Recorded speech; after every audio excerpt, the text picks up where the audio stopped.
Bien le bonjour, c'est Config Bass 33. Je vais vous présenter comment mettre à jour les drivers sur un ordinateur HP, que ce soit sur une unité centrale ou sur un ordinateur portable. Il est très facile de mettre à jour vos drivers directement depuis le site du constructeur HP. HP a fait d'énormes efforts en facilitant énormément l'accès à ses utilisateurs d'installation de drivers en tout simplement, je dirais, en retouchant le programme d'installation à leur sauce. Ce qui est quand même, plutôt bien, mais plutôt très sympa de leur part. Alors, pour ce faire, pour mettre à jour vos drivers ou pilotes en français, il suffit de vous rendre sur le site du support d'HP. Je mettrai le lien dans la description. Une fois sur le support d'HP, vous allez devoir simplement entrer le modèle de votre ordinateur. Pour ma part, il s'agit d'un EliteBook 840 G3. Alors vous allez entrer le modèle correspondant à votre ordinateur. Vous allez arriver sur la fiche support de votre ordinateur, donc avec toutes les informations, que ce soit pour la maintenance, le diagnostic. Mais nous, ce qui va nous intéresser, c'est la mise à jour des pilotes et logiciels. Du coup, je clique sur cet onglet-là. Si un message de confirmation apparaît, faites OK.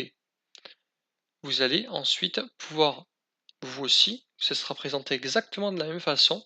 Vous allez pouvoir du coup choisir ce que vous souhaitez mettre à jour, comme un pilote, comme moi, celui que je vais installer pour ma part, ce sera le pilote qui permet du coup de lire les cartes SD et tout ce qui est clé USB. Bien entendu, c'est vous qui choisissez le driver que vous allez installer. Si vous ne savez pas lesquels sont à jour, lesquels ne le sont pas, vous pouvez tout simplement télécharger tous vos pilotes, ou enfin drivers en anglais, et les installer un à un. Voilà, tout simplement.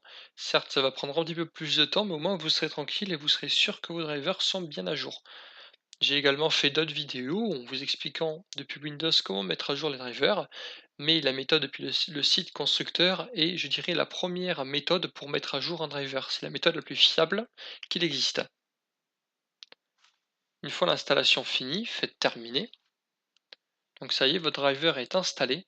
Il ne vous reste plus tout simplement qu'à redémarrer votre machine, parce que je le rappelle, les drivers se lancent tout simplement au démarrage de l'ordinateur parce qu'ils sont chargés par le système d'exploitation. Donc une fois que vous avez redémarré votre machine, il ne vous reste plus qu'à supprimer le fichier résiduel qui a permis à l'installation.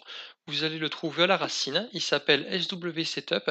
Comme vous pouvez le voir, il contient les fichiers de l'installation. Donc ce fichier-là, vous pouvez le supprimer parce qu'il ne sert plus à rien.